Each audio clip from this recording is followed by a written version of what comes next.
Patisa Samuppada, Dependent Origination, talk number 9.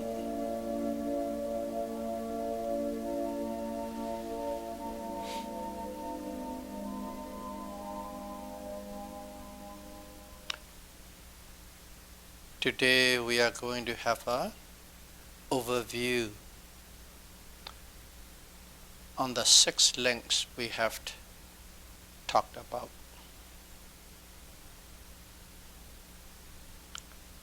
These are avijja, paccaya, sankhara.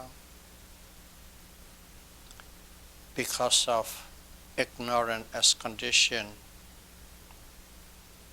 karma formation arises. Sankhara, paccaya, vijnanam.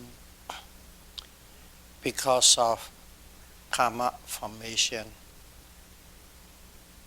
relinking consciousness arises.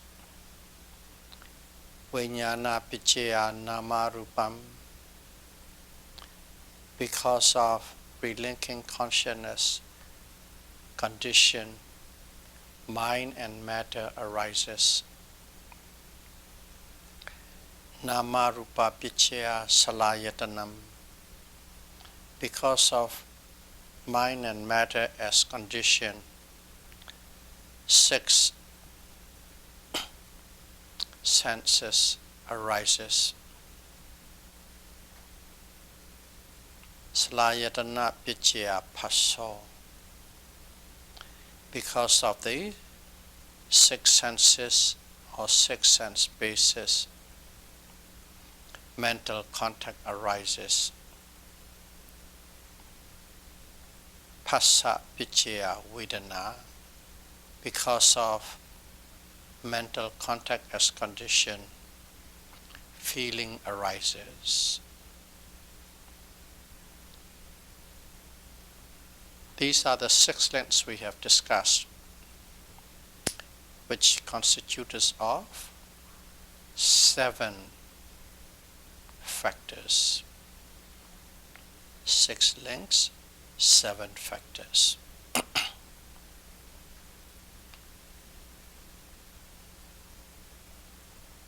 We are not going to discuss about the links and their connections.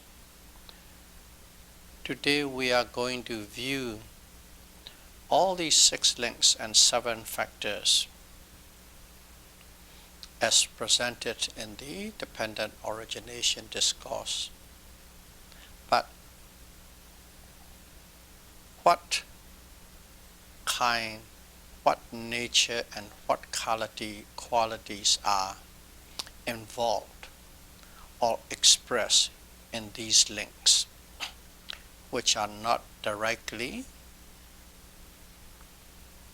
mentioned in the discourse. Instead of telling the whole series as a thread, we are going to discuss by point basis.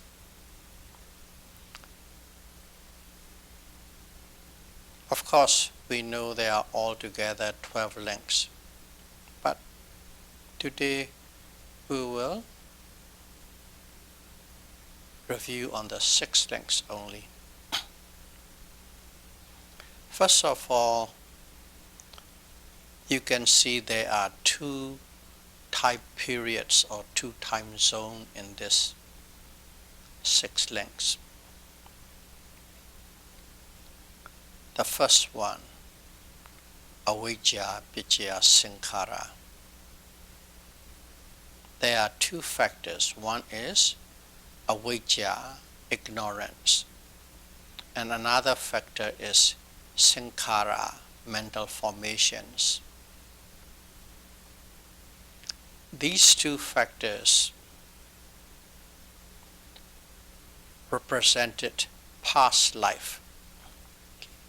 Just in this discourse, dependent origination. Ignorance and mental formation or karma formation in this discourse represent past life, previous life. That is one time zone or one time period. And then there are other 5 factors, which are 1, relinking consciousness, and then mind and matter, and then 6 sense bases, and then mental contact, and then feeling. Those 5 mental factors represent or presented in this present life. So just in this 6 links, 7 factors alone, you can see 1 in the previous life and 1 in this life, 2 time zones.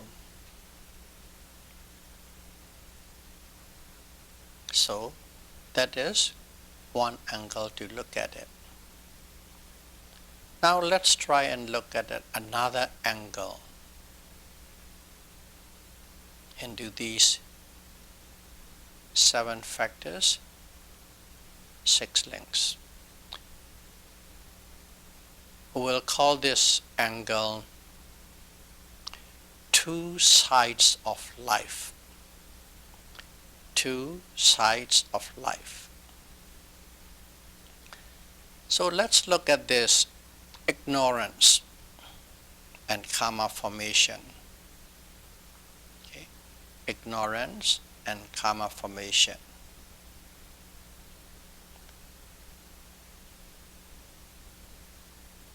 These karma formations are actually actions. Actions. So,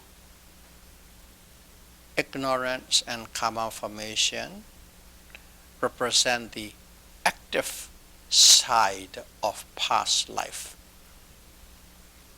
Karma formations mean doing actions, but it's conditioned by ignorance. With ignorance, actions are performed. This represent active side of past life. Karma formation, in other words, it's the volitional activities. Volitional activities conditioned by ignorance is always forming karma. So that is the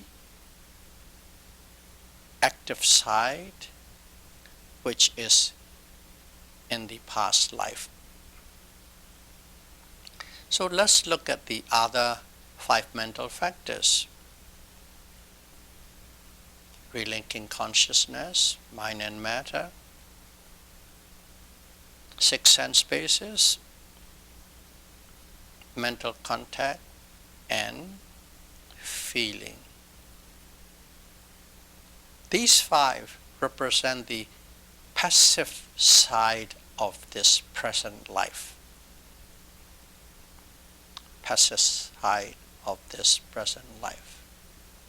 In here, we use the word passive. What does it mean by passive? Passive means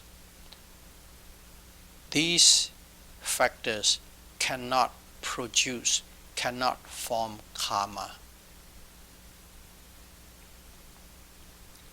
When you say active,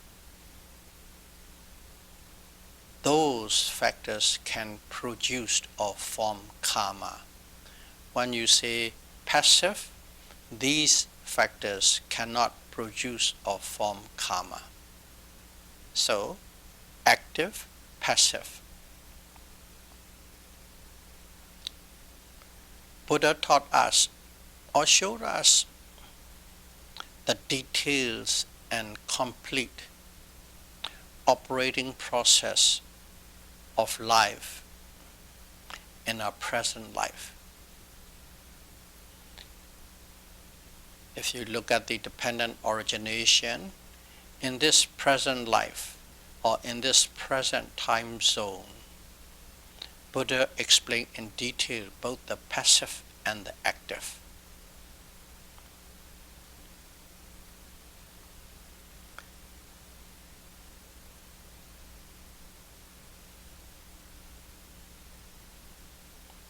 However, in the past life, which we have already discussed, only the ignorance and mental formation, the active side, is presented.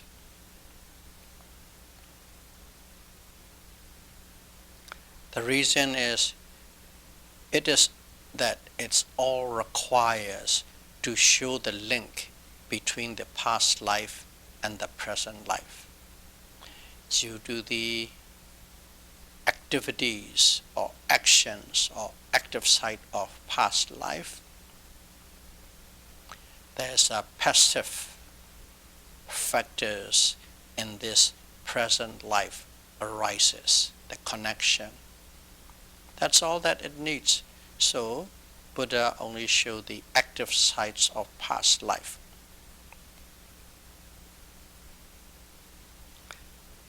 However, even though the active side is only shown and passive life is not shown, passive side is not shown in the past life, we have to remember, we have to know there is also the passive sides of life in the past life.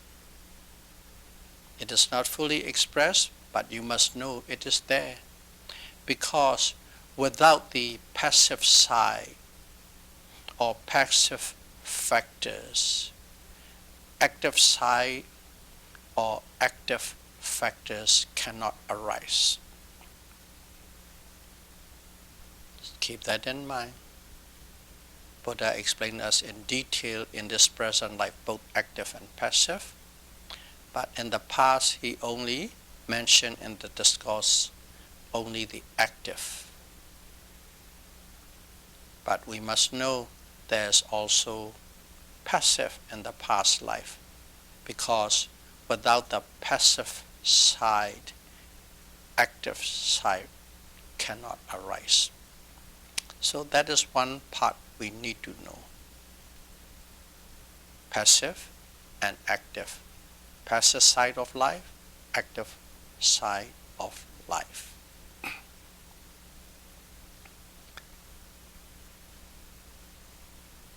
Now let's go to another angle, another point.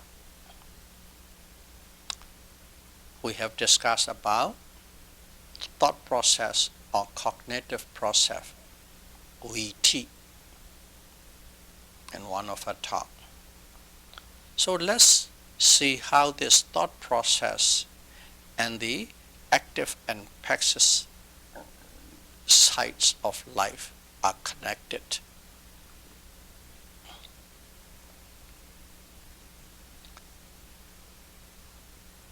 Let's have a little summary or review on the VT, thought process.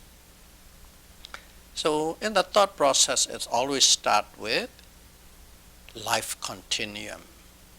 In Pali, it is Bhavanga. Life continuum consciousness or Bhavanga.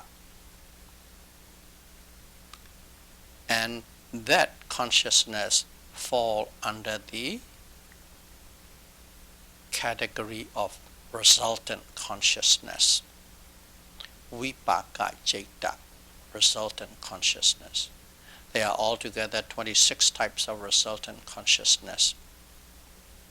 And one of the resultant consciousness is this Bhavanga, life continuum consciousness. So, as it is a resultant consciousness, the result of some causes, it cannot produce karma. This life continuum consciousness, Bhavanga, cannot produce, cannot make any karma. So you can say that it's in a passive form. Passive means cannot produce karma. Cannot produce karma means it is in the passive mode. And this Bhuvenga is presented to our existing life as a subconsciousness. Okay? It presented at a subconscious level. It is not in a aware or detectable state. Subconscious, undetectable state. That's one thing about Bhuvenga. It's always is there, but at a subconscious level. And then this subconscious level Bhuvenga, whenever a sense object strikes it, strength. In our life there are always sense objects, 5 physical senses, sense object, and 1 mental.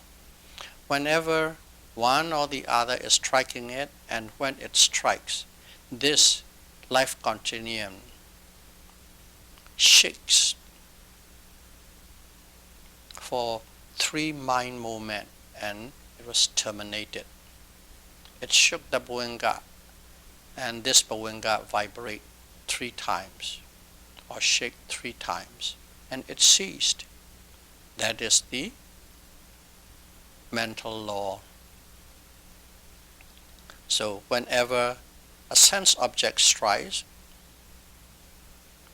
it ceased after 3 vibrations, and then the next group of resultant consciousness arises. So one type of resultant consciousness, Bhuvenga, shook for 3 times, ceased, and then right after that automatically another group of resultant consciousness arises. So this next group of resultant consciousness, what are they? Again, it goes back to VT thought process. That's why I mentioned one must be really knowledgeable about whatever we had talked before to follow up on the next one to discuss in the next talk. So the next group in this thought process is after the 3 shakes of life continuum. It's called adverting consciousness. And the next one is sense consciousness. And the next one is receiving consciousness. And the next one is investigating consciousness. I give an example with a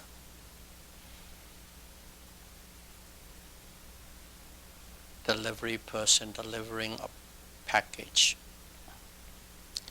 Attention, go there, aware of it, and you received it and you investigate it. So 1, 2, 3, 4. 4 different consciousness. That is the another group of resultant consciousness. They arise one after the other. And as they are resultant consciousness, they cannot produce karma also.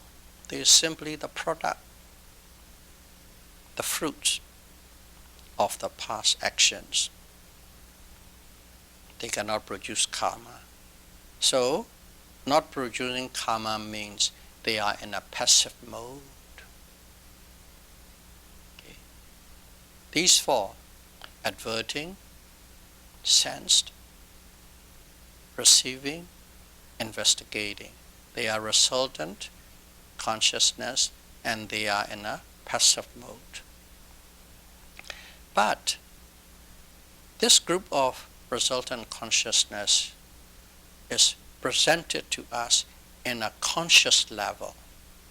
Bhavanga, life continuum, is presented to us as a subconscious level, and this is presented to us in a conscious level. But their status is very simple. They are there simply to do the job. That's it. Nothing more, nothing less. One consciousness, turn attention towards the object, that's right. And the next one, it's aware. Where is it coming from? Is it from the eye door, or ear door, or nose door, and so on? Sense consciousness. Pincha, Vijnana, 5 sense door consciousness. It is just there. And the next time is, once that is being cognized through a certain category, it passes on the data. That's another. Passing on the data is receiving consciousness. And when the data is passed on, the next one, investigate the data. And those consciousness, or my teacher translated as mind units, they simply do their job.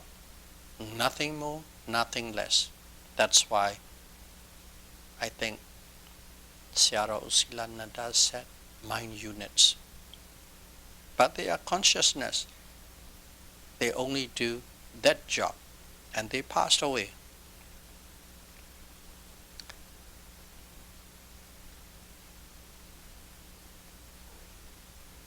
So they simply do their job, their function, and they passed away.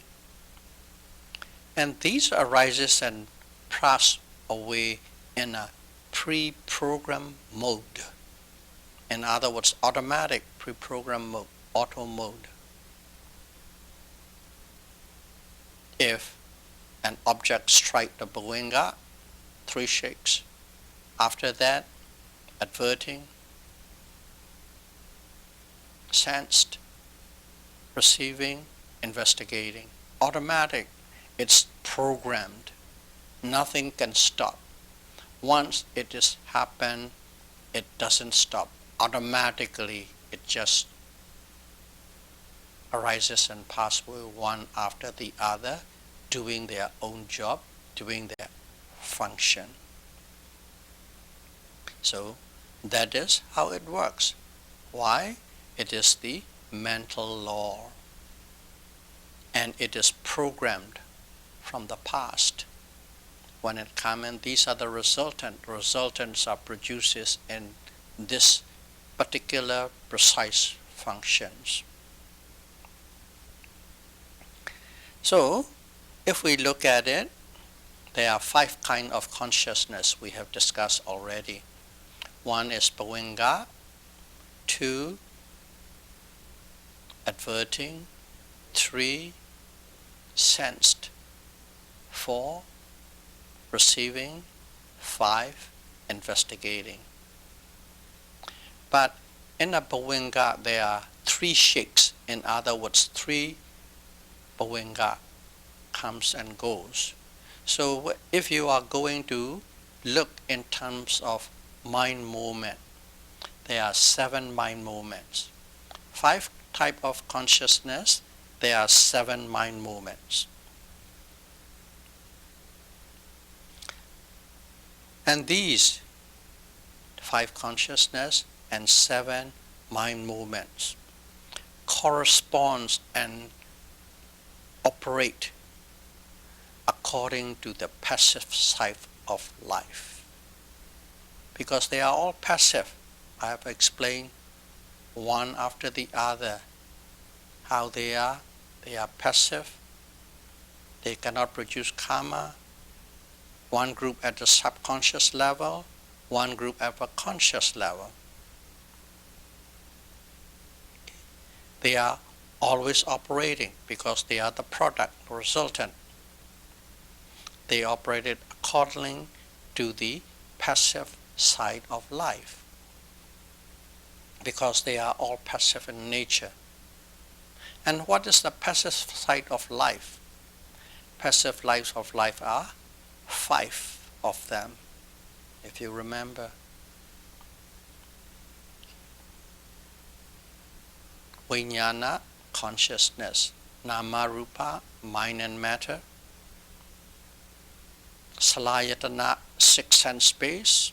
Phassa, mental contact. And Vedana, feeling. So in here, it is showing as the category and quality on this side. 5 of them. But in terms of consciousness level, from Abhidhamma, it shows 5 types of consciousness and 7 mind movements.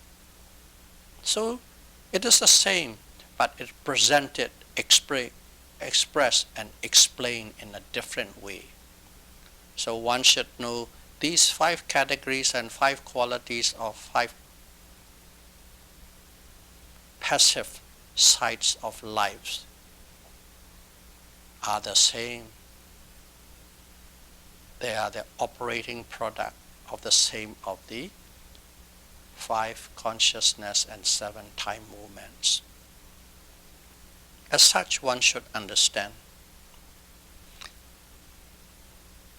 So now we have finished up to the point of investigating consciousness. What's come after the investigating consciousness?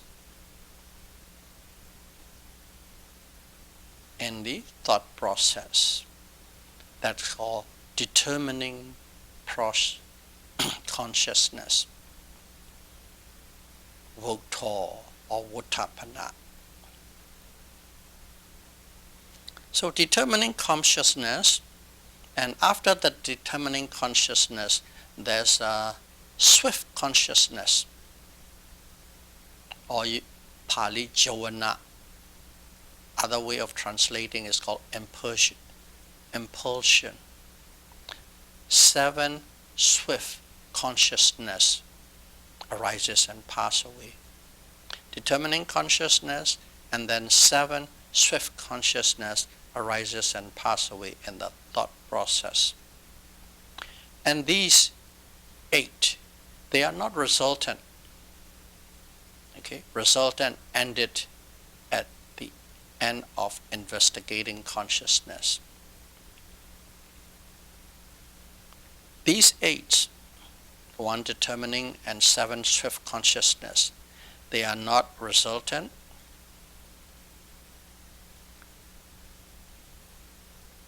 As they are not resultant, there's a free will starting to play. Free will starting to play. In the resultant, there's no free will. It's pre-programmed.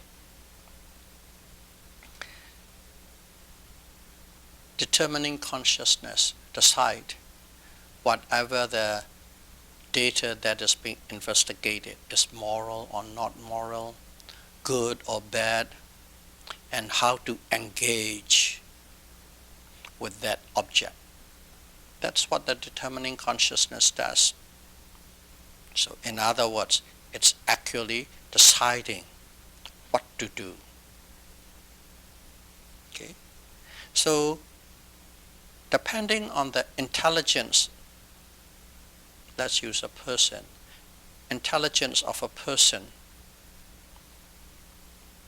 intelligence level of a person, or quality of the wise attention of the person, or lack of, not having much intelligence, or not having much wise attention, or not having at all, that will, depending on it, it will arrive to a decision. It will arrive to a decision.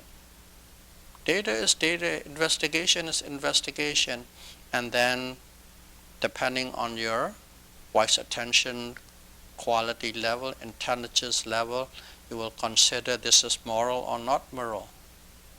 good or bad. So, based on that intelligence level, those decision making will be different, varies. So, regardless, a decision will be arrived at that determining consciousness level.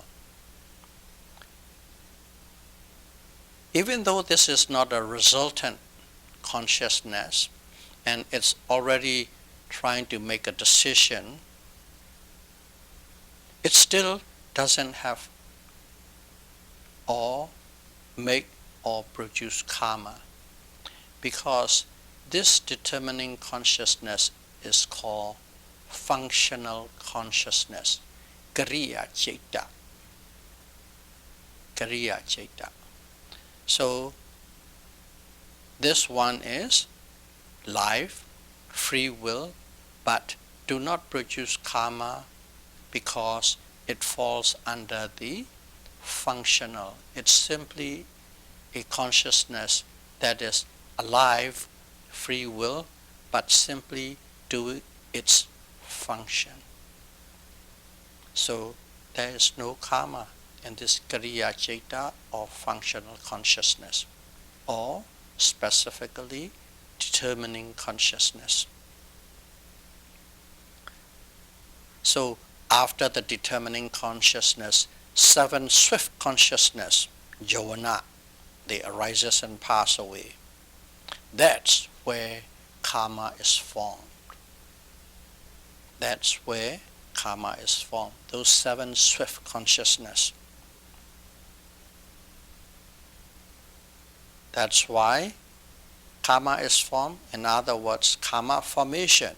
What is karma formation? Sankhara.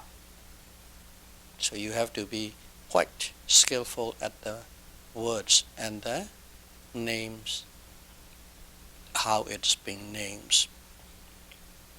Karma formation, sankhara. Sankhara took place.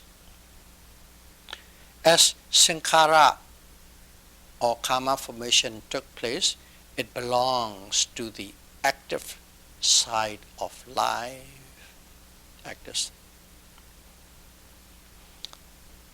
side. Jhana, these 7 swift moments belongs to the active side of life because they make karma. So active and passive side of life exists in every thought process, because we are talking about a thought process, VT, cognitive process. So in that one little process, there's the active side of life and there's the passive side of life. Talking in terms of thought process. But if Buddha explained to us just that little thought process, active and passive, it is very tough for us to comprehend. So Buddha taught us in dependent origination discourses in a big picture. Big picture is active side of life in the past life and passive side of life in this life. This only under that 6 links. We haven't gone through 12 yet. So in a big picture, past life activities produce present life resultants, cause and effect. When it shows like a last life and this life, we can see it quite clearly. So dependent origination show us in a big picture, past life, present life. So of course, we are still talking about VT, thought process, and the relation with active and passive side of life. We have finished up to 15 thought moments. The last 2 is registering consciousness.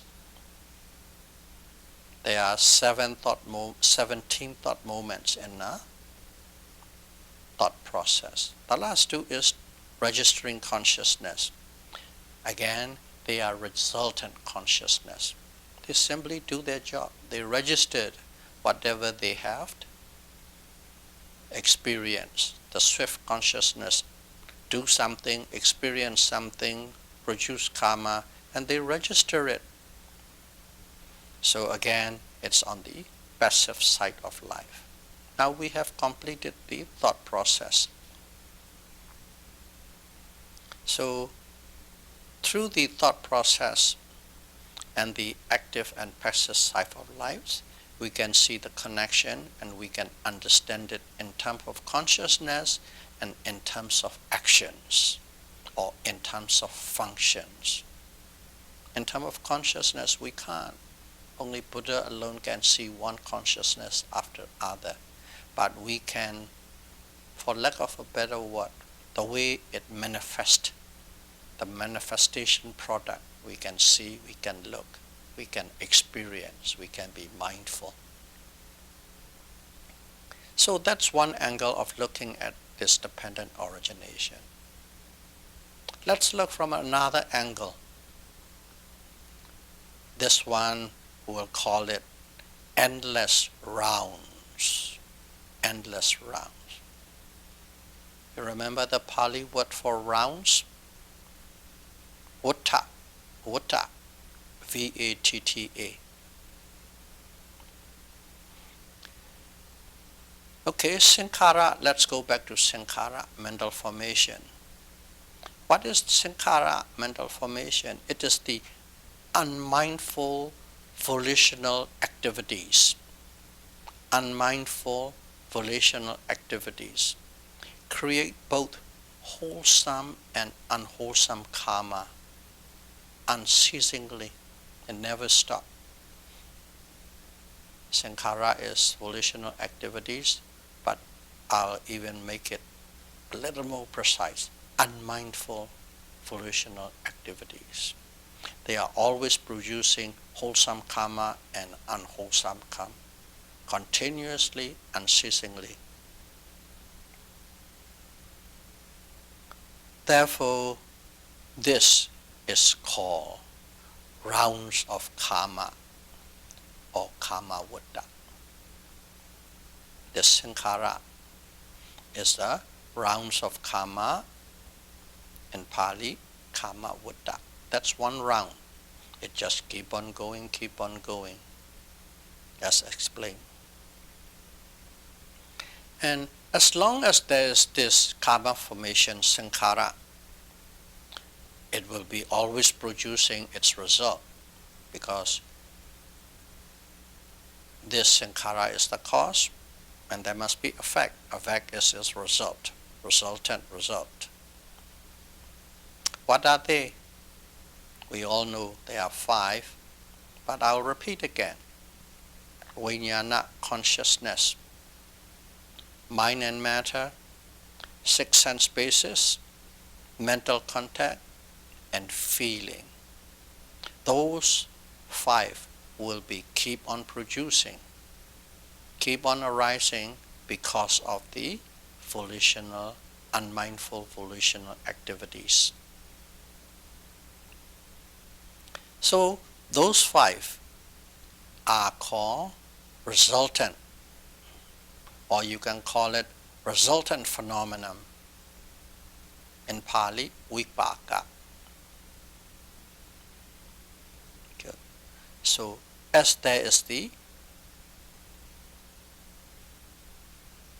unending rounds of sankhara activities, there will always be the unending arising of the resultants of these 5.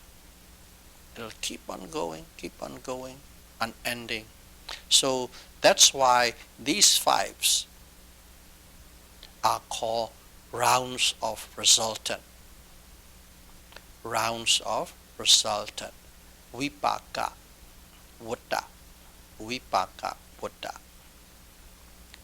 These 5s are the rounds of resultant.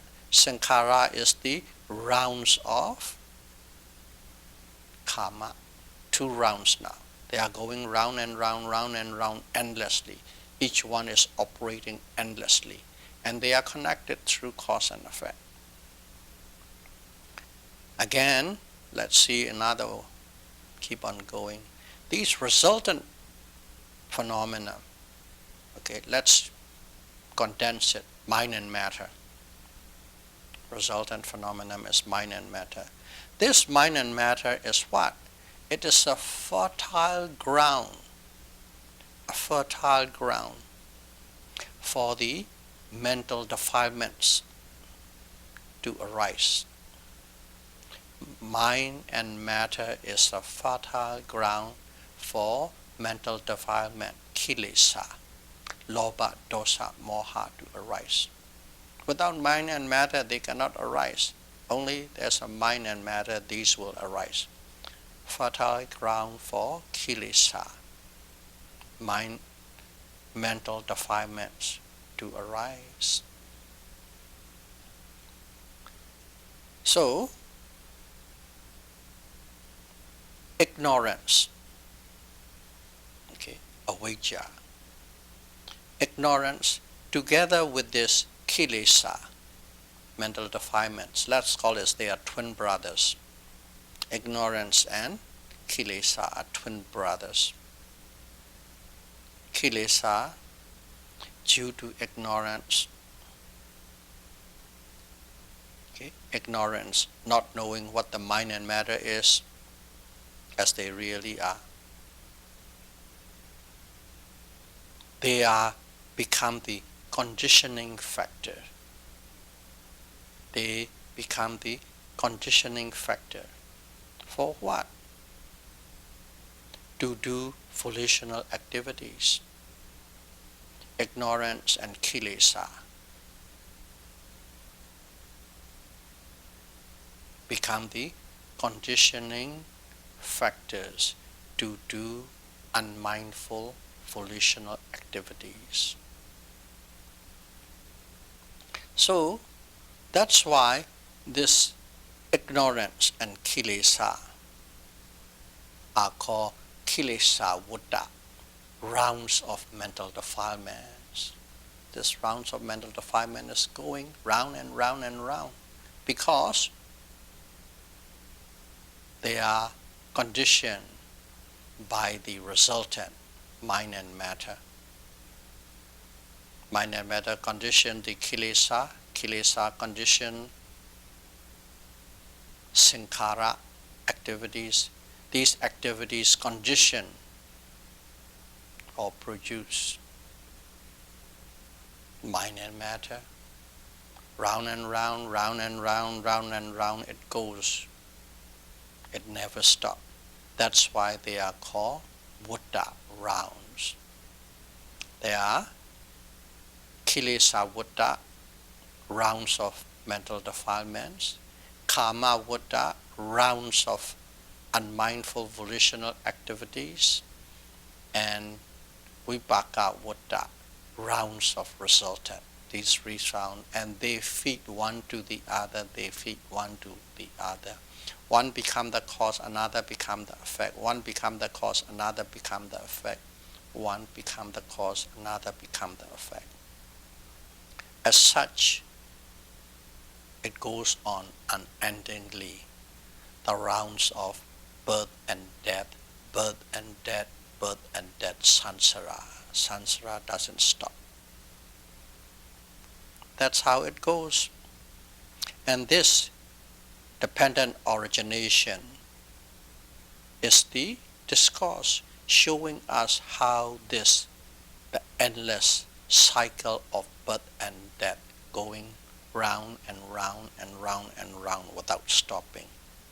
How the samsara cycle of birth and death unendingly keep on going.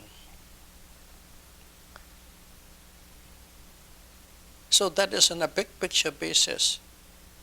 But at the same time, these three rounds, okay, kilesa, mental defilement, resultant, mental defilements, activities, and resultant. Mental defilement, activities, and resultant. You can see them in a thought process. Every thought process, one little tiny thought process, 7 thought moments contain these 3 rounds. Don't think it's only in your big life, big picture, this life, last life, next life. That's an easier way to see. But in a single thought process, these 3 rounds are operating with super speed. Keep that in mind. That's why we talk about VT. And collective, infinite number of thought processes are the driving force. But we can view easier with the big picture of this life and next life and last life. So that's one way, one angle of looking at the dependent origination.